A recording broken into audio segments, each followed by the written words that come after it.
네, 제가 얼마 전에 엘리아의 정원 TV에서 거절감의 상처를 좀 다룬 것들이 있었는데요. 오늘 그 부분을 조금 네, 더 구체화해서 말씀을 전하려고 준비했습니다. 오늘 설교 제목은요. 거절의 상처 치유 그리고 잠자는 영 깨우기입니다. 네, 제가 이 엘리하우스가 한국이 시작되기 전에 몇 분에게 사역할 기회가 있었어요. 네, 그 중에 한 분의 경우가 오늘 설교랑 되게 이렇게 매칭이 되는 것 같아서 제가 그 간증으로 좀 시작을 하겠습니다. 저희가 이제 공동체 교회로 모이면서 이제 주중에 기도 모임을 하고 있었는데 거기에는 좀 이렇게 저희 교회에 속하지 않은 여러분들이 오셨었어요.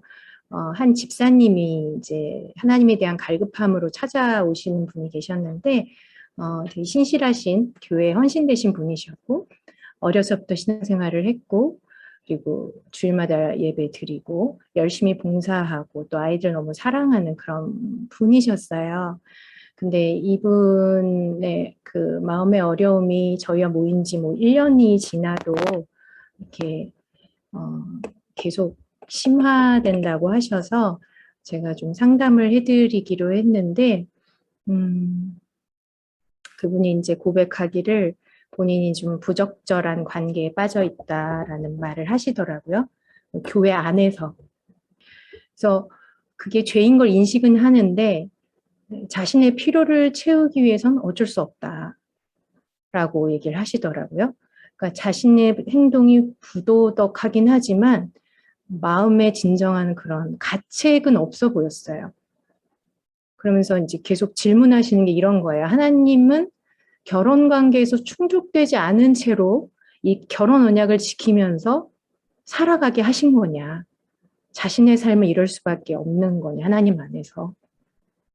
이렇게 계속 물으시는 거죠. 그래서 제가 그분을 만나러 가는 길이 가는 데만 1시간이 걸리는 데였는데 일주일에 한 번씩 그렇게 이렇게 만나러 오가면서 제가 주님께 묻고 또 물었죠.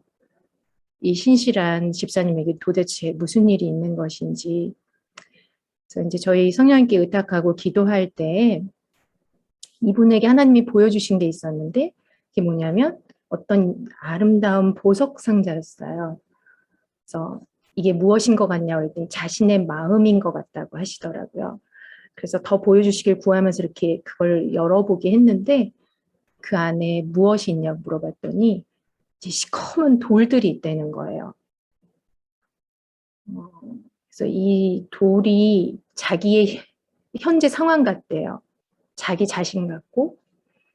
네, 이것도 성령님께 의탁하면서 제가 물었을 때 이제 제가 받은 감동은 그림이었는데 이렇게 강가에 막 햇빛이 부서질 때 강가에 있는 그런 그냥 평범한 돌들 있잖아요. 그게 어린아이 눈으로 보기에는 막 반짝반짝 빛나는 보석처럼 보이는 그런 장면이 보이더라고요. 그래서 아이가 이걸 줍고 엄마 이거 봐 너무 예쁘지? 라고 했는데 엄마가 그게 뭐가 예쁘니? 버려. 더러운 돌이야. 이렇게 아이를 탁 쳐버리는 그런 장면을 제가 봤는데 아이 눈에는 햇빛에 이렇게 물이 반짝거려서 보석처럼 보이는 것을 그 마음을 이렇게 동감해 주거나 아이의 마음으로 이렇게 살펴주지 않는 부모의 모습을 제가 보게 됐어요. 그래서 더 이렇게 여쭤봤을 때 부모님한테 사랑받아 본 기억이 없고 그리고 어린 시절 이렇게 스킨십을 되게 원했는데 엄마가 늘 거부하셨고 아빠의 부재가 컸고 20대 초반에는 굉장히 좋아하는 남자친구가 있었는데 부모님이 너무 심하게 반대를 하고 뭐 이래가지고 너무 어리니까 그래서 헤어지면서 받은 그 거절의 상처, 상실이 굉장히 깊으시고 그 이후에 만난 남자친구들 한 분 한 분이 결혼한 이후에도 너무 아직까지 소중한 거예요. 그러면서 이제 이분 안에는 나의 필요는 채워줄 수 없어. 내가 이걸 얼마나 소중히 여기는지 아무도 이해 못해. 또 하나님도 이해 못하실 거야. 그리고 남편이 내가 제일 중요한 걸 생각한 거를 주지 않으니까 나는 이혼하거나 외도할 수밖에 없어라는 생각을 하고 계시더라고요. 그러니까 어떻게 보면 아이가 그런 돌 같은 거 보석처럼 가져와도 시간이 지나면 에이 이거 돌이었네 뭐 이렇게 자기가 깨달을 수 있는 거잖아요. 그리고 에이 하고 버릴 수도 있는데 이분에게는 거절의 상처라는 그런 것 때문에 이거를 보석처럼 자기 안에 자기 마음에 담아두고 계속 그걸 잡고 있는 그런 모습을 볼 수가 있었어요. 이제 그분을 좀 이해하게 되면서 성령님의 인도하심을 받으면서 이제 사역하게 됐었는데, 그래서 거절의 상처로 인한 그 역동과 양상이 우리 신실한 크리스찬들 가운데서도 많이 나타날 수 있다는 걸 더 이해할 수 있었습니다. 그래서 특히 다른 사람들과의 관계에서, 그리고 하나님과의 관계에서, 또는 이제 고통을 감당하지 못하고 이제 감정적으로 이렇게 되게 무감각해지고요. 그리고 무감각해지려 합니다. 그래서 고통을 이렇게 없애버리기 위한 그 시도들이 바로 중독인 거죠. 그래서 그 고통을 제로로 만들어버리고 싶은. 그리고 또 낮은 자존감이나 불안감, 열등감으로도 나타나고요. 권위와의 많은 문제들 아시지만 그런 권위에 대한 쓴마음, 분노, 그리고 뭐 침묵으로 복수할 수도 있지만 이제 보복하는 마음을 일부러 더 나타내는 사람도 있죠.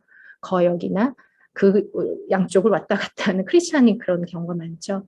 진짜 순종해야 되는데 아니까 정말 순종하다가도 갑자기 이렇게 거역의 마음을 갖게 된다든지 혹은 불신.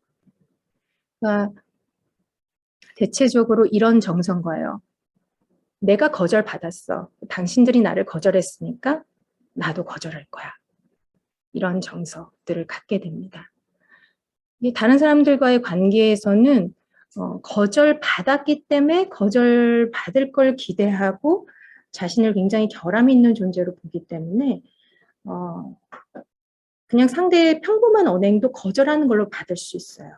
그래서 그렇게 내가 반응을 하고 먼저 관계를 멀리한다든지 부정적인 기대로. 근데 이렇게 반응할 때 또 이게 성취되죠, 거절이. 그래서 그 상처가 더 강화되게 됩니다. 아까 말씀드린 것처럼 범죄와 그 중독에 되게 취약할 수 있는 거죠. 그래서 의외로, 네, 이러한 상처로 인한 많은 문제들이 있는데 저희가 그것을 느끼는 사람이 있지만 또 느끼지 못하는 무의식의 영역에 남아있는 경우가 굉장히 많기 때문에 그냥 중독을 중독으로만 다룬다든지 이런 간음을 간음으로만 다룬다든지 하는 방법만으로는 반복되는 죄를 멈추게 하기가 좀 어렵죠. 참 하나님은 이런 결핍과 거절로 인한 상처 그리고 많은 문제들을 어떻게 다루실지 제가 그 1시간 동안 맨날 기도하면서 다니면서 정말 많이 묻게 되더라고요. 네, 참 주님은 너무 좋은 분이신 것 같아요.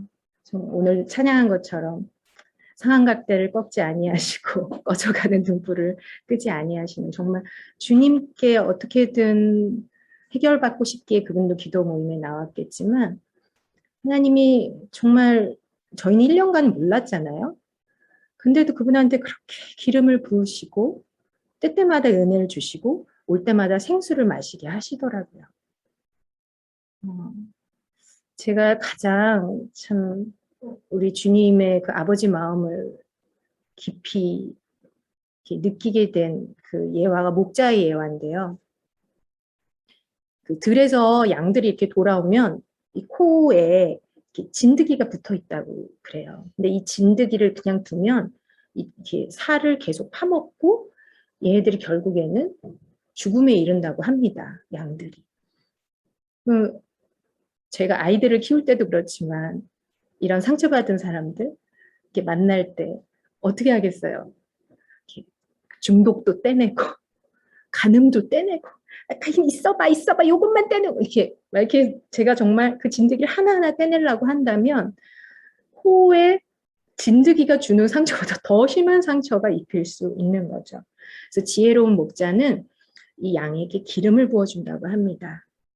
그래서 진드기들이 이렇게 흘러나갈 수 있게. 그래서 기름을 부어서 곪거나 덧나거나 더 깊은 상처를 입지 않고 떨어지게 하도록.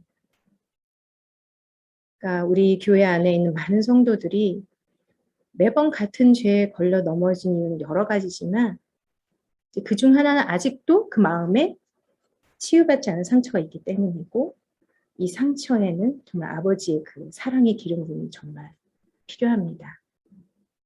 그래서 저희가 오늘 거절감의 상처에 대해서는 그 엘리아우스 샌포드 목사님에게 주신 그런 계시들, 지식의 열쇠들을 좀 이렇게 나누고요. 우리 또한 치유받고 더 깨어나고 그래서 하나님의 사랑과 은혜와 진리를 바로 증거할 수 있게 또 우리가 만나는 상처 입은 영혼들을 어떻게 다루고 치유할 것인지 오늘 알아보도록 하겠습니다. 좀 근원적인 것들의 거절의 상처는 항상 문제가 있어요. 그래서 오늘 좀 제가 설교안도 보내드려서 보셔서 알겠지만 특히 부모의 역할 그리고 아버지 역할에 대해서 좀 말씀드리려고 합니다. 하나님이 우리를 이 땅에 보내시고 어떻게 보면 주님을 만나기 전까지의 삶 동안에 우리가 이렇게 지내는 것이 별 의미가 없는 게 아니죠. 너무너무 중요한 거죠. 저는 구원받은 다음에는 그래 나는 애굽을 떠난 거야 이러면서 그 주님을 만나기 전에 삶은 그렇게 중요하지 않다고 생각했어요. 난 이제 주님의 자녀가 됐고 주님의 순종하면서 살아가면 된다는 아주 단순한 생각을 했는데 그게 정말 어렵더라고요. 근데 정말 이제 이해하게 된 것은 하나님이 우리들을 어떤 두 분, 부모님들의 삶 속에 우리를 보내서 거기서 의존적으로 살아가게 만드셨더라고요. 그 안에서, 관계 가운데서 공급받고 성장하고 의존하면서 그러면서 축복 가운데 한 독립된 인격으로 만들어지도록 그렇게 계획하셨더라고요. 그래서 저는 이 가정에서 내가 무엇을 정말 받았어야 됐고 내가 어떤 사람이 되었어야만 했는지 하나님 안에서 전혀 몰랐던 것 같아요. 네, 이제 하나님 아버지가 나에게 필요한 것들을 채워주셔야 된다는 필요조차도 모르는 채로 살았던 것 같습니다. 근데 하나님은 우리 영에 뭐 여러 가지가 있지만 4가지 필수적인 요소가 있다고 믿으시고 그것들을 부모님을 통해서 채워주길 원하셨어요. 그게 뭐냐면 첫 번째 환영. 정말 존귀히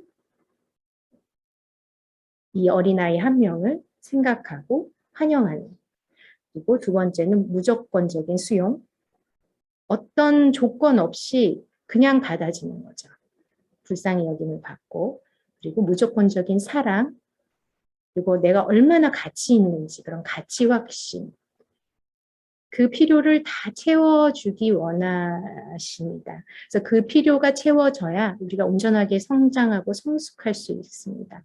그러니까 인간이야말로 말을 배우기 위해서 말을 들어야 되는 거죠. 우리가 말을 듣지 않은 그런 늑대 소년 같은 아이들을 보면 말을 전혀 할 줄 모르잖아요. 그리고 우리가 사랑하기 위해서는 사랑을 받아야 되는 존재고 우리의 인간성이 깨어나려면 사랑과 건전한 훈계를 받아야 되는 존재입니다. 그래야지 하나님을 알고 영이 깨어서 온전하게 살아갈 수 있죠. 그래서 이게 쌍방이의 소통이 가능해서 이 깨어있는 영은 그 사람이 하는 말 속에서 진짜 뜻이 뭔지 알 수가 있어요. 근데 반면 깨어있지 못하고 잠자는 영은 오직 그 표면의 말들만 이해합니다. 생각으로 이 삶과 사람들, 세상을 이해하려고 하죠. 또 이런 사랑 가운데 있어서 영이 깨어있는 사람은 우리가 오늘 예배를 드린 것처럼 하나님과 소통하고 다른 사람의 영과 마음이 얼마나 소중한지 느끼고 깨닫는 거죠. 그러니까 안타깝게도 그 집사님 가운데에는 제가 명확하게 말해주기 전까지는 집사님의 죄로 인해서 아이들, 그리고 남편, 그리고 또 그 상대의 가정에게 어떤 악을 끼치고 있는지에 대해서는 생각해 보질 못하셨더라고요. 물론 느끼긴 했었겠죠. 덮어버렸겠지만 그것을 인정하는 데도 시간이 걸렸어요. 자신의 필요가 제일 중요했기 때문에. 사람의 영은 본래 다른 사람 입장이 돼서 그들이 느끼는 걸 똑같이 느낄 수 있어야 돼요. 근데 이러려면 나를 그렇게 대해준 사람이 있어야 되는 거죠. 그래서 본래 사람의 영은 이 육신과 오감의 한계를 넘어서서 다른 사람의 영과 어우러지게 되어 있는데 이런 거죠. 아기를 아는 아빠 생각해 보시면 그냥 안아주는 거라고 생각할 수 있지만 아기를 안고 있을 때 아기는 아빠의 그 심장 소리를 통해서 그 생명력을 이렇게 들이마신다는 표현을 합니다. 그래서 아빠의 영과 아기의 영이 서로 이 피부를 지나서 서로한테 흘러가는 거죠. 성경에서 여러 예들이 이제 이런 것들을 영이 합한 거에 대한 말씀을 증거하고 있는데요. 예를 들면 주님과 합하는 사람은 그와 한 영이 됩니다. 고린도전서 6장 17절 말씀. 이런 영의 기능이 실제로 존재합니다. 그래서 지금 아버지 얘기를 했는데요. 이제 아버지야말로 이 자녀들의 영을 깨우고 훈련시키는 근원적인 존재이신 거죠. 하나님이 지상의 아버지들한테 그것을 맡기셨어요. 에베소서 6장 4절 말씀. 아비들아 너희 자녀를 노엽게 하지 말고 오직 주의 교양과 훈계로 양육하라. 이 말씀을 성경 전체에 계속 반복하고 계시고요. 잠언에서는 1장부터 7장까지 매 장마다 아버지가 어떻게 아이들을 교양과 훈계로 양육할지에 대해서 말씀하고 있고 그 구약의 제일 마지막 성경 말라기에서는 아버지와 자녀가 서로 화해하지 못하면 이 땅이 결국엔 저주로 고통받게 된다는 선언을 하십니다. 그가 아비의 마음을 자녀에게로 돌이키게 하고 자녀들의 마음을 그들의 아비에게로 돌이키게 하리라. 돌이키지 아니하면 두렵건대 내가 와서 저주로 그 땅을 칠까 하노라 하시니라. 저희가 되게 엄미하게 받고 있는 말씀이죠. 이렇게 아버지들한테는 특별한 사명이 주어져 있습니다. 아버지들은 어떻게 아이들의 그 영의 생명을 공급하고 깨우고 온전한 사람으로 자라가게 할까요? 3가지 짧게 말씀드릴게요. 아까 말씀드린 것처럼 아이를 환영하고 무조건적으로 수용하고 사랑하는 것. 그 존재 자체로 기뻐하는 거죠. 그래서 엄마의 그 품에서 아이들이 양육이 되지만 그 아빠가 손을 뻗어서 아이를 이렇게 안아서 자신의 품으로 끌어당기는 것을 통해서 아이들은 그 생명이라는 엄마 외에 다른 또 다른 생명의 근원에 대해서 어떻게 보면 안전할 수도 있고 위험할 수도 있고 하지만 아버지라는 첫 번째 존재를 통해서 그것이 안전한 것을 경험하게 되는 것입니다. 그래서 이 아버지의 사랑의 터치는 생명, 에너지, 안정과 능력을 주죠. 거기서 아이들의 영이 자라납니다. 다른 영과 만남으로 영은 자라납니다. 그래서 지속적인 사랑의 터치, 그 영이 생명으로 이끌려가도록 하는 굉장히 중요한 터치인 거죠. 2번째로 이제 아버지가 하는 것들은 징계, 연단, 훈육이죠. 이게 잠시는 슬프지만 그럴 가치가 있기 때문에 징계하고 훈육하는 것입니다. 아들이기 때문에 하는 거죠. 그래서 다른 사람은 어떻게 대해야 되는지, 경계가 뭔지 엄격하고 흔들림 없이 권위자 역할을 하면서 가르치는 거죠. 이때 참된 양심, 그러니까 범죄에 대한 어떤 그리고 자신에게 범하는 죄인 중독에 대한 그 한계나 그게 어떤 해악을 가져오는지에 대해서 아버지한테 배우게 됩니다. 그래서 문제나 죄를 이렇게 탁 저지른 다음에 법을 봤더니 잘못됐네. 이스라엘이 계속했던 거죠. 구약 내내. 그들에게 양심이 있긴 있는데 후회하는 양심인 거예요. 죄를 저지른 다음에야 알게 되는. 근데 진짜 그 하나님이 주신 양심은 사전에 예방하고 이로 인해서 상처받을 사람의 고통을 이미 느낄 수 있는 것이 진짜 양심이라고 말하고 있습니다. 이스라엘은 지식은 있었어요. 그리고 법을 보면 알아요. 근데 그 전에는 이게 잘못됐는지 아닌지 알지를 못합니다. 두려움이 죄를 막아주는 것도 아니었고요. 이것에 대해서 아이를 훈육할 수 있는 역할, 아버지 역할이고요. 또 아버지가 줄 수 있는 가장 중요한 정체성과 부르심을 확인해 주는 것. 저희가 엘리하우스에서 제일 많이 하는 얘기가 정체성은 부모님이 주는 것이 아니라고 얘기를 해요. 하나님이 주시는 것이지만 그 길로 갈 수 있도록 하는 역할을 아버지가 하는 것이죠. 축복을 통해서. 너는 누구야? 하나님이 너를 어떻게 지으셨어? 그래야지 그 아이에게 정체성대로 살 수 있는 능력이 임하는 것이고 그런 거죠. 야곱이 아들을 축복할 때 유다는 사자새끼라고 부르고 납달리는 풀어놓은 암사슴이고 요셉은 열매가 많은 나뭇가지 담을 넘어서 결실할 것에 대해서 야곱이 말해줍니다. 그래서 마땅히 걸어야 할 그 아이의 그 길을 아이에게 가르쳐서 늙어서도 그 길을 떠나지 않도록 그렇게 아버지의 역할을 두셨습니다.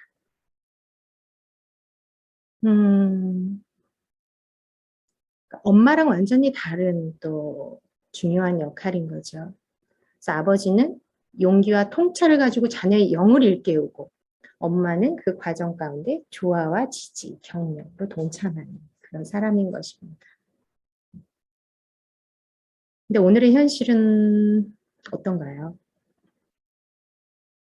굉장히 고도화되고 현대화되면서 아버지 사랑과 양육과 축복이 많이 부재해졌죠. 그래서 사람들의 영이 많이 자고 있습니다. 그래서 범죄율이 증가되고 이혼이 증가되고 동성애와 여러 성적인 문제들 그리고 직장에서 직책이 우상화되고 성취가 우상화되는 그리고 그리스도인들조차도 하나님과 그 아버지와의 깊은 관계로 들어가지 못하고 그냥 형식적인 관계에서 만족스러운 경험을 갖지 못하게 되는 일들이 있는 거죠. 디모데후서 3장 1절에서 5절 말씀 저희가 이제 경계의 말씀들로 많이 이렇게 읽게 되는데 말세에 고통하는 때 자기를 사랑하고 돈을 사랑하고 자랑하고 교만하고 비방하고 부모를 거역하고 감사하지 아니하고 거룩하지 아니하고 무정하며 원통함을 풀지 않고 모함하며 절제하지 못하고 사나우며 선한 것을 좋아하지 아니하며 배신하며 조급하며 자만하며 쾌락을 사랑하기를 하나님 사랑하는 것보다 더하여 경건의 모양은 있으나 경건의 능력은 부인하니 이 같은 자들에게서 내가 돌아서라. 라고 디모데후서 3장 1절에서 5절에서 경계하고 계십니다. 이 모든 게 아버지 역할이 부족하고 부재함으로 인해서 생기는 건데요. 너무 지금 삭막한 경쟁적인 삶을 살고 그런 이웃과의 관계, 사랑의 터치가 굉장히 부재하고 크리스천조차도 너무 바빠서 예배, 기도, 묵상이 부족하고 또 이 상처를 치유함 받아야 된다는 어떤 계시들이 없고 그리고 양심이 계속 잃어지고 아이들이 양심 없이 자라나고 이러한 일들이 계속적으로 일어나고 있습니다. 이렇게 필요가 충족되지 않아서 받은 거절의 상처가 제 영으로 잠들게 하는 거죠. 그러니까 가장 중요한 사람들, 가장 중요한 필요를 채워줘야 되는 그 사람들로부터 받은 거절의 상처. 그게 정말 가장 깊은 곳에 타격을 주는 거예요. 우리의 존재에서 정체성의 노래가 불려져야 되는 바로 그곳. 그래서 코어라고 그러죠, 저희가. 배의 중심의 가장 중요한 부분이라고 하는데 정체성에서도 가장 중요한 그 코어에 타격이 가기 때문에 상처가 매우 깊이 들어가고 그래서 이렇게 표면적인 어떤 뭐 말씀의 적용이나 훈련, 사역 이러한 것들로는 치유받기가 굉장히 어려운 것 같습니다. 이게 뭐 역기능적인 가정에서는 굉장히 심각하다고 저희가 예상할 수 있잖아요. 근데 역기능적이지 않은 가정에서도 흔히 일어나요. 아이들한테 성장 과제의 어떤 성취를 요구한다든지 뭐 사회화되는 과정에서 그리고 집안의 분위기 뭐 어떤 분은 자라면서 계속 이런 얘기를 들었대요. 뭐 이렇게 약간 부정적인 어떤 감정을 표출하거나 아니면 자기가 하고 싶은 걸 얘기하면 아니야 너무 부드럽게 얘기하는 중에도 이런 게 가능해요. 조종인 거죠. 넌 그럴 수 없어. 그럼 안 돼. 넌 착하지 않니? 착한 아가 그러지 마라.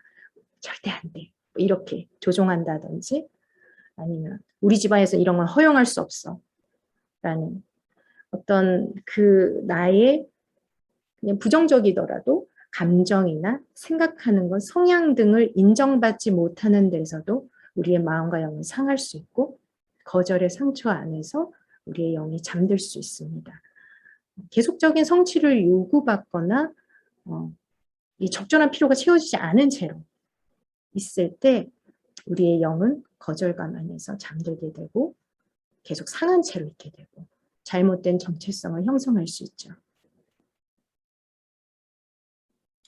저희가 이것들을 다룰 수 있게 하나님이 그 지식의 열쇠를 주신 것들이 너무 감사하고 그 엘리야의 집 사역을 통해서 저희가 점점 더 알게 되는 것들은 그런 거절의 상처들이 계속적으로 치유받지 못한 상태에서 갖게 되는 사람들의 그 쓴뿌리가 굉장히 강력하다는 거예요. 그래서 아까도 그 집사님 말씀을 드렸지만 그분 안에 있는 믿음 굉장히 강력한 거죠.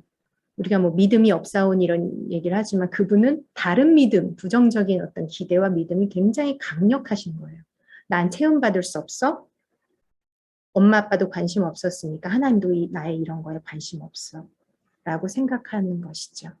저희가 이런 것들을 이제 쓴뿌리라고 부르고 견고한 짐, 고린도후서 10장에 있는 견고한 짐이라고 부르는데 이러한 것들을 다루는 사역을 할 수 있도록 하나님이 하셨기 때문에 상처를 치유받을 뿐더러 그것들을 붙들고 있는 견고한 진을 파쇄하고 영이 깨어나서 살아갈 수 있는 이 모든 것들을 저희가 과정을 따라서 할 수 있고 그렇게 치유받을 수 있는 길을 하나님 열어놓으셨다는 게 너무 감사해요. 저도 그런 치유를 받았고요.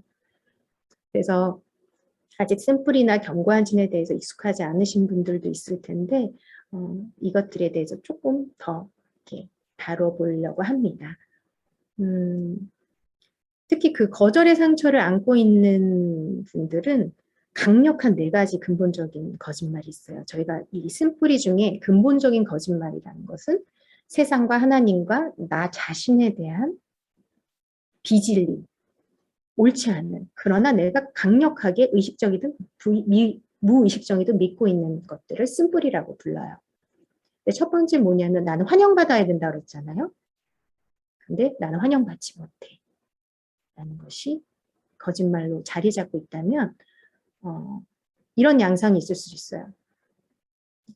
난 어쨌거나 이곳에 있으려면 내가 얼마나 가치 있는지 증명해내야 돼.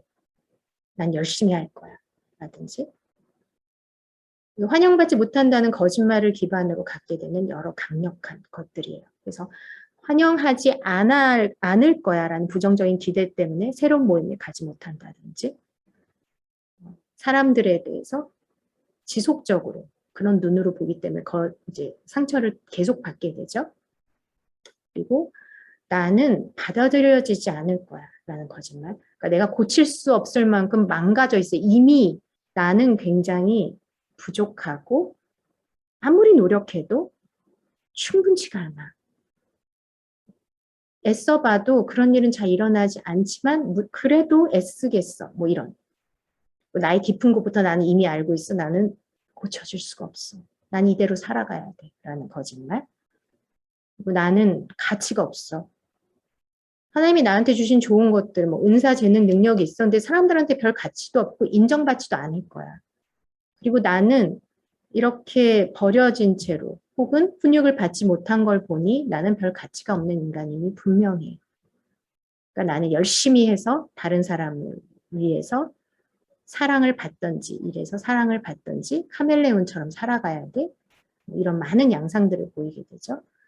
그리고 마지막으로 나는 사랑받기 위해서 정말 애쓰고 노력해야 된다. 이런 거짓말들. 하나님은 무조건적으로 사랑하신다는 것을 알고는 있지만 어떻게 사람들은 그렇지 않기 때문에 나는 무조건적인 사랑을 받을 자격 자체가 없고 내가 알아서 해야 돼. 뭐 그러니까 나는 스스로 채울 거야. 다른 사람 필요 없어. 이런 쓴뿌리들을 갖게 돼요. 쓴뿌리는 이 삶에서 쓴 것을 빨아들입니다. 그래서 쓴 열매를 맺게 하고요. 세상에는 사실 이런 거절과 방치와 무시, 수치들이 있지만 사랑과 나의 삶에는 존중도 있어요.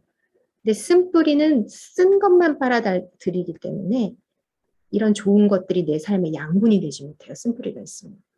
그래서 저희는 쓴뿌리를 제거하는 사역을 하는 것이고요. 동시에 잠자는 영을 깨우는 사역이 참으로 필요합니다. 제가 3가지로 정리했는데요. 저희가 실제로 하고 있는 것들이고 저희 순환을 교회 안에서 목회적인 방향이기도 하고 그리고 실제로 저희가 이렇게 서로서로 관계를 맺어가고 있습니다. 사실 잠자는 영 하면 정말 다뤄야 될 게 되게 많고 드릴 말씀이 많은데 여러 질문들도 있으실 거예요. 네. 그럼 나는 어느 정도 자고 있나? 뭐 나는 잠자는 영인가? 아닌가? 질문이 되게 많으실 텐데 결론적으로 말씀드리면 모든 사람이 어느 정도는 졸고 있어요. 저희가 보기에는. 그리고 완전히 다 자고 있는 사람은 사실 없어요. 하지만 분명한 것은 잠자는 사이에 깨어나라는 주님의 말씀이 있고 그래서 주님의 빛을 받으라는 말씀이 있어요. 그래서 저도 삶에서 어떤 영역들 중에 이제 깨어나는 부분이 있는 거죠. 예전에 깨어난 부분도 있지만 영의 기능이 뭐 10가지라고 우리 성대 목사님 정리해 두셨는데 그중에서 제가 한 5개 깨어나 있고 한 5개는 자고 있을 수도 있어요. 근데 이제 제가 나중에 간증을 하겠지만 저는 제 부르심에 대한 그 부분이 굉장히 깊이 잠들어 있었거든요. 저희 아버지가 그런 부분에 대해서 터치가 없으셨기 때문에 근데 그것에 대해서 깨어난 일이 있었습니다. 마지막에 기대해 주시고요. 네, 이것을 위해서 저희가 3가지 영을 깨우는 사역을 하는데요. 첫 번째가 1:1 소그룹 상담, 엘리아우스 사역이죠. 두 번째가 하나님의 권속, 여러분입니다. 이 교회 안에서 우리 공동체, 이분들로부터 받는 조건 없는 사랑, 그리고 수용, 가치 확인. 세 번째는 영의 양분을 공급하고 속사람을 강건케 하는 삶이 무엇인지. 그래서 저희가 이거를 계속 나누고 권장하고 이렇게 저희 순환을교회 있다 보면 제가 이걸 정리하면서도 우리 이렇게 하고 있네 그 확인된 부분들이 되게 많았어요. 그리고 되게 그런 부분들을 축복하고 격려하고 있는데 제가 짧게 설명을 드릴게요. 네, 1:1 소그룹 상담 같은 경우에는 지금 엘리아우스를 경험하신 분도 있고 아닌 분도 계시겠지만 이제 그 거절의 상처나 이러한 부분들에 대해서 인지된다면 저희가 다루고요. 저희가 막 억지로 상처를 파헤친다든지 그러진 절대 않습니다. 한 성령님의 인도하심을 받아서 또 이렇게 본인이 느끼는 이렇게 안 좋은 것들 있잖아요. 쓴 열매들 이런 것들을 기반으로 기도하고 영적 상태를 분별하는 몇 가지 기준들도 있어요. 이런 것들이 되게 잘 정리되어 있어요. 내 영이 진짜 졸고 있나. 예를 들면 예배 때 하나님의 임재를 느끼는 정도가 어느 정도인가. 다른 사람들하고 소통할 때 다른 사람의 마음이 느껴질 때 뭐 그게 긍정적이든 부정적이든 내가 그걸 가지고 어떻게 하는가. 뭐 이런 여러 가지 기준들이 있는데요. 그런 것들을 통해서 이제 문제를 인식하면 저희가 좀 아까 말씀드린 것처럼 앞으로 갑니다. 앞으로 가서 부모님, 특히 아버지와 어떤 관계였는지, 어떤 어떤 분이셨는지, 그리고 어떤 양육을 받았는지 이렇게 서로 많이 나누고요. 특히 출생 직후 2, 3년 동안 아버지가 함께 계셔줬는지 아니면 부재 중이셨는지 풍부한 애정 표현을 하셨는지 아니었는지 이 부분에서 참 저희가 대부분은 다 슬플 거예요. 마음이 아프고 적당한 훈육과 가르침 네가 누군지 얘기해 주신 아버지가 있을까요? 있기도 하더라고요. 그랬는지 그리고 좋은 본이 돼주셨는지 삶에 나타난 그 여러 가지 열매들에는 반드시 뿌리가 있기 때문에 저희는 이 뿌리를 찾는 사역을 하는 것입니다. 그래서 이해하실 수 있게 도와드리고요. 그랬다면 대부분의 사람에게는 필요하겠는데 아까 말씀드린 것처럼 아버지를 용서할 필요들이 많이 생겨요. 하나님이 많은 위험을 감수하고 우리를 이 가정에 보내셨을 거예요. 선을 기대하고 보내셨을 거예요. 그러나 우리의 부모님들이 많이 실패했고 저도 부모로서 많이 실패했습니다. 그래서 저희에게는 용서와 회개가 정말 필요하고요. 이 길을 여신 예수님으로 말미암아서 저희가 그로 인한 결과들, 더럽힘, 그리고 받지 못했던 것들에 대해서 이렇게 정산을 할 수가 있어요. 그 중에 제일 중요한 게 용서고요. 저희는 좀 소리내서 기도하게 해요. 그래야지 이 영이 잠자는 영들이 많이 깨어나거든요. 충분한 애정을 받지 못했던 그 내면 아이라고 저희 많이 부르는데 그 아이가 하나님 아버지가 이제 오셔서 그 영의 공급자가 되셨잖아요. 그래서 그 하나님 아버지의 의지에서 그 아버지를 용서할 수 있게 이렇게 기도합니다. 저도 이거에 대한 간증들이 참 엘리하우스에 많아요. 그래서 절대 아버지만은 용서할 수 없다고 오시는 분들이 계세요. 실제로. 이 나의 어려움뿐 아니라 내 동생, 내가 정말 사랑하는 동생의 어려움은 다 아버지한테서 온 것이고 절대 이것만은 할 수 없다라고 오셨는데 예수님의 사랑을 받고 깨달으시면서 이렇게 마음이 풀어지고 이러시면서 용서를 선택하게 되세요. 결국에는. 그게 바로 예수님이 하시는 일인데 이 용서하는 마음이 정말 필수적으로 필요합니다. 이분처럼 막 분노를 느끼는 분이 있지만 진짜 아빠를 왜 용서해야 되는지조차도 잘 모르겠거나 아니면 느끼지 못하는 분도 계세요, 사실.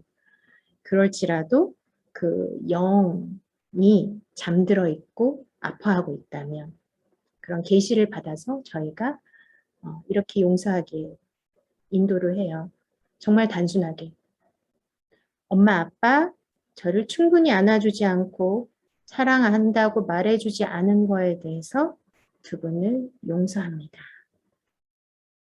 근데 이렇게 좀 어린아이의 그 가장 중요한 필요였던 거잖아요. 이것이. 근데 이거를 소리내서 마음으로 기도할 때 그리고 내 안에 이제 있는 분노가 있다면 그걸 회개하는 기도, 용서를 또 구하는 기도를 할 때 실제로 이 내면의 어린아이가 깨어나는 걸 저희가 봐요. 예수님의 사랑으로. 그러면서 이 아이의 존재, 내 안에 있는 고통받는, 거절받은 아이의 존재에 대해서 본인이 깨닫게 되잖아요. 그러면 그 마음으로 구하는 마음들이 생기시더라고요. 그러면서 계속 하나님 아버지 나를 채워주세요. 나에게 와주세요. 나를 환영하고 사랑해주세요라는 그 영혼의 외침이 시작되는 겁니다. 이 아이를 위해서 계속 저희는 하나님 아버지 만나주세요. 그 상처받고 굶주린 영혼을 채워주세요. 이끌어주세요. 그 영의 공허함을 채워주세요. 메뚜기가 먹고 막 팥종이가 먹은 만큼 횟수만큼 회복시켜주세요. 그 영이 하나하나 살아나게 해주세요. 주님의 활기와 열정으로 살아나게 해주세요. 그리고 그 모든 쓴뿌리 거짓말들, 죽고 싶었던 마음, 이런 것들, 기대들, 거절될 기대들 다 십자가에 못 박아주세요. 이렇게 기도를 하게 됩니다. 아까 말씀드린 그 쓴뿌리, 십자가에 저희는 파쇄된다고 믿고요. 쓴뿌리가 파쇄되면 아까 말씀드렸죠. 쓴 것들을 빨아들이는 쓴뿌리가 없어지면 우리 안에 그 쓴뿌리로 말미암은 그 많은 그 쓴 양분들이 들어와서 우리 안에서 막 역동했던 그 힘들이 서서히 사라져요. 그러면 쓴 열매도 사그라들겠죠. 좋은 뿌리가 날 수 있어서 좋은 뿌리로 하나님이 주시는 사랑과 존중, 사람이 주는 사랑과 존중 양분을 빨아들일 수 있게 계속 축복해 줍니다. 그리고 아버지한테 못 받았던 축복, 네가 누군지, 그리고 또 부모님을 축복할 수 있도록 이런 여러 가지 사역을 저희가 해요. 그래서 경험해보지 못하셨다면 반드시 사역을 받아보시기를, 그리고 함께 하시기를 축복합니다. 그리고 두 번째 중요한 거, 우리 하나님의 권속, 많은 사람으로부터 받는 조건 없는 사랑과 수용, 그리고 가치 확인. 아버지한테 만약에 못 받았다면 교회가 반드시 그 하나님 아버지 사랑으로 양육한 역할을 회복해야 합니다. 이게 저희의 목회의 어떤 되게 중요한 방향이고요. 교회 지체들, 가족, 성도들의 어떤 사랑과 후원이 정말 필요해요. 그래서 아이가 돌봄받듯이 그러니까 이렇게 사역을 만약에 받으셨다 아니면 이렇게 새로 오셨다 그러면 저희가 특별히 좀 많이 안수하고 많이 안아드리고 기도를 많이 받게 해요. 당분간은. 그리고 만약에 어떤 오래 계신 분들이 있더라도 기도가 정말 많이 필요한 그런 분들이 계십니다. 지난 금요일 날 어떤 분이 굉장히 기도를 많이 받고 영이 많이 살아나셨다는 그런 좋은 간증이 있습니다, 여러분. 네, 감사합니다. 네, 저희 순경제가 기도 인도하고 기도를 많이 받았는데요. 정말 많은 은혜가 있었습니다. 그래서 이 내면의 어린아이에게는 많은 신체 접촉이 필요해요. 그래서 스몰 그룹이 되게 중요하고요. 자신을 그냥 용납해주고 들어주고 이렇게 그럼에도 불구하고 축복하고 그리고 저희 맨날 하는 말 있죠. 그랬구나. 그래서 마음이 상했구나. 나도 그래요. 이게 아니라 정말 그랬군요. 그래도 우리 회개하고 용서해야 돼요라고. 저희 LTG에서 매번 일어나는 일인데 그랬구나. 진짜 나도 너무 속상하다. 그래 우리 회개하자. 이러면서 하는 소그룹 정말 필요합니다. 여러분 LTG 꼭 하세요. 사실 이게 저도 엄마지만 아이들을 키울 때 정기적 기도생활 못할 때도 있고요. 말씀도 못 읽어줄 때도 있는데 제가 그 눈에 좀 보입니다. 애들이 이렇게 방황하는 게. 그러니까 이런 것들이 없으면 하나님의 사랑, 말씀, 그리고 부모가 십자가를 지는 것, 이 세 가지가 정말 아이들한테 필요한 것이라고 샘프드 목사님 말씀하시는데요. 이렇게 아이들의 영의 공급을 못 해주면 아이들의 영이 굶고 기아 상태가 되고 이렇게 잠드는 거죠. 그래서 예수님이 거듭해서 자신이 우리를 위한 떡과 물이라고 말씀하셨잖아요. 그래서 저희 교회는 성찬도 굉장히 자주 해요. 중요하게 여기고. 그래서 우리의 영이 얼마나 많은 공급이 필요한지 저희가 많이 간과해요. 근데 그걸 채우는 방법이 가족의 사랑, 그리고 죄를 계속 회개하고 고백할 수 있게 하는 것, 그리고 용서하는 것, 이런 사역도 있지만 이 공동체 안에서 계속 그런 걸 해갑니다. 성찬도 하고 서로 말씀도 이렇게 공급하고 계속적으로 축복하고 기도해 주는 거죠. 저희 모두도 애정 표현을 많이 받았거나 말씀을 많이 읽어줬거나 기도를 많이 해준 가정에서 자라지 못한 경우가 많잖아요. 그래서 저희 영에는 깊은 슬픔과 굶주림이 있어요. 그래서 주님께서 그 사랑으로 우리의 굶주린 내면을 와서 그 아이를 찾아오셔서 안아주시고 축복해 주시고 안수해서 능력으로 회복시켜 주시도록 계속 서로를 위해서 저희가 또 기도합니다.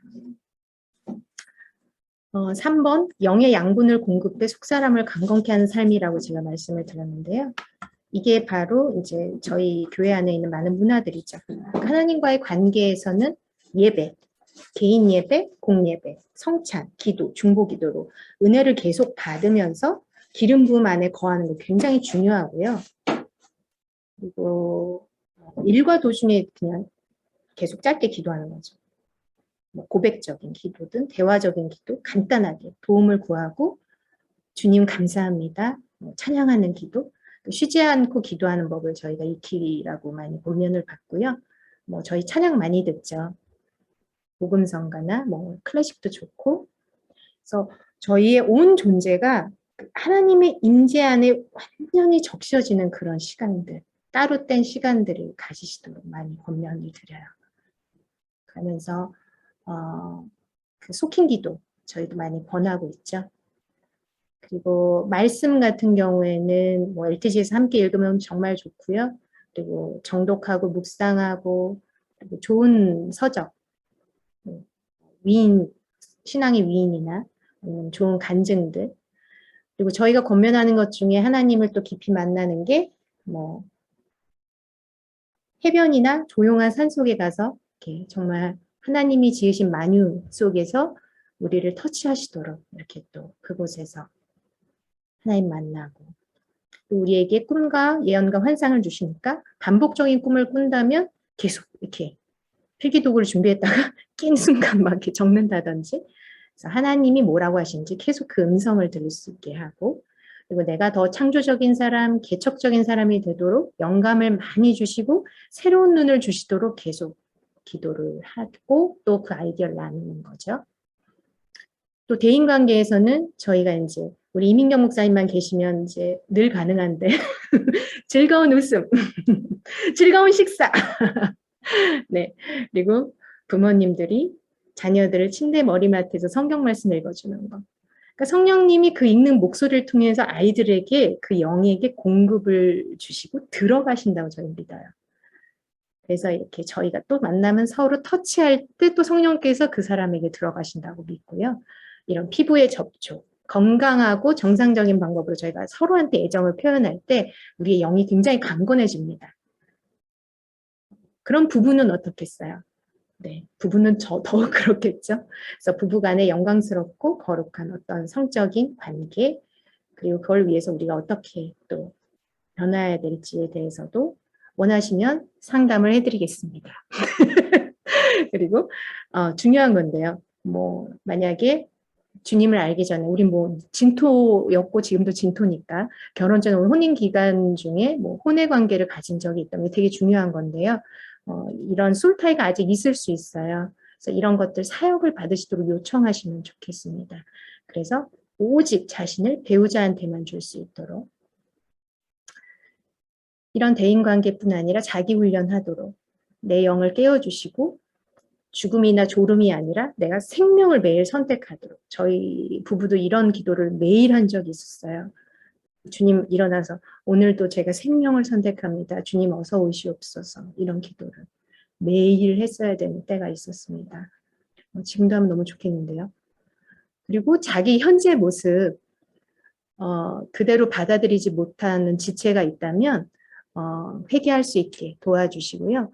자신이 그 가진 몸이나 현재 상태에 대해서 비난이나 저주하지 않도록 서로 경계해주고, 그러면 이제 자꾸 그런 것들이 반복되면 내 영에 거절감이 계속 입혀지기 때문에 하나님께 나에 대한 감사, 그런 것들을 계속 표현하고 영으로 축복받을 수 있도록 하는 게 정말 중요해요. 이렇게 영이 깨어난다는 것은 에베소서 5장 말씀처럼 자신이 하나님 사랑을 받는 존재인 걸 알고 어둠의 일을 벗고 새로운 삶의 태도를 갖는 것 굉장히 중요합니다. 제 간증으로 마치도록 할게요. 저도 많이 변화를 받고 이렇게 깊이하고 이렇게 다루심을 많이 받았는데 제가 부르심에 대해서는 별로 다루심을 많이 못 받았던 것 같아요. 그냥 저는 가장 저의 목표는 이성대 목사님의 훌륭한 제자가 되는 게 저의 그냥 단순한 목표였던 것 같아요. 근데 하나님이 나를 어떻게 보시고 나를 어떻게 세우시기 원하는지 그런 것에 대해서 잘 생각지 않았는데 여러 가지 방면에서 상처를 받으면서 그걸 한번 공동체에 나눴던 기억이 있어요.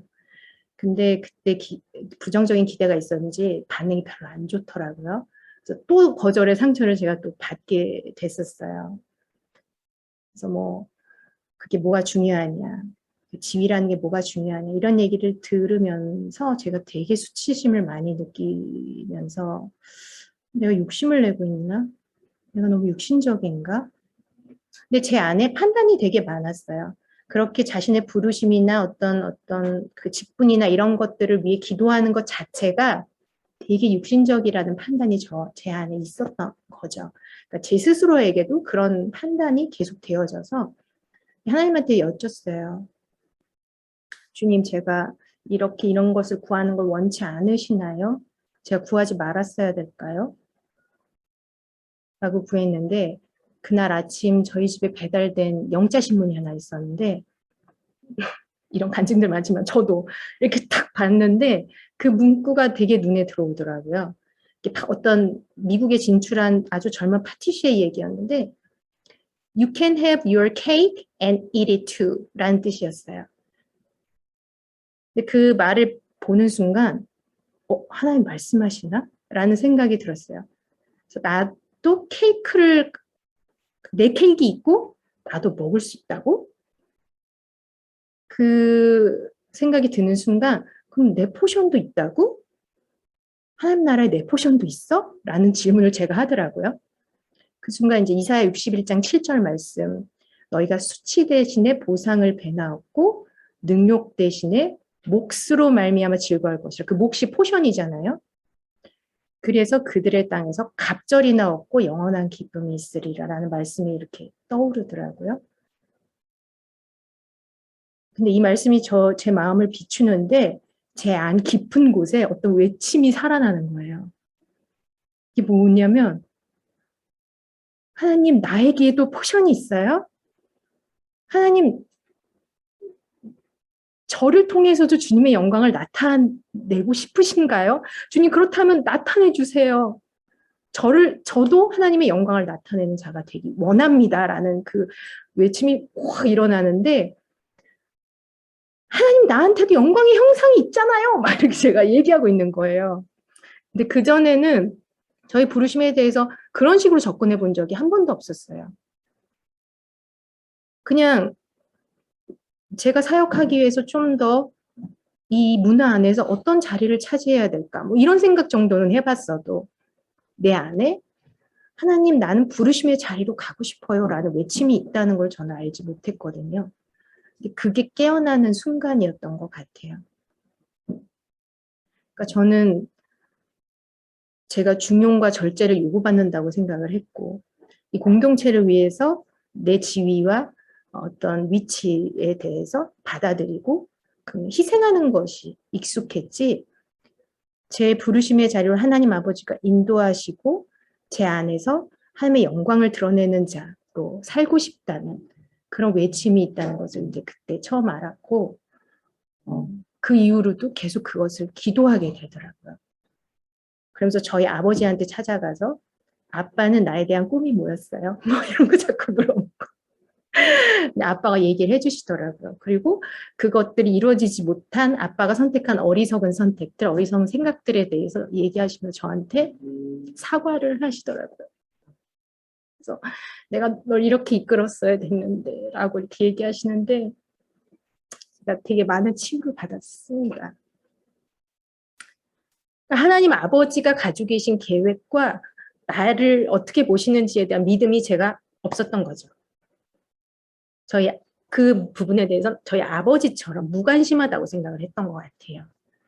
그리고 제가 스스로 수치스러운 자리, 그냥 아무것도 받지 못한 그런 사람의 자리에 앉고 실제로 묶인 거죠. 처음에는 하나님이 내 케이크를 숨겼다고 생각했는데 근데 제가 기대하지 못한 거고 구하지 못하고 미안해하고 수치스러워했던 거죠. 그래서 이 권세를 깨트린 수치의 권세를 깨트린 순간 제 마음이 계속 하나님께 나를 영광스러운 당신의 부르심으로 인도하시라고 이렇게 외치게 되더라고요. 네, 이것이 저의 그 깨어난 영으로서의 기도고요. 하나님이 이끄실 줄 믿습니다. 오늘 거절의 상처 치유 목사님이 진짜 짧게 하라고 하셨는데 죄송합니다. 50분이 넘었네요. 기도로 마치겠습니다.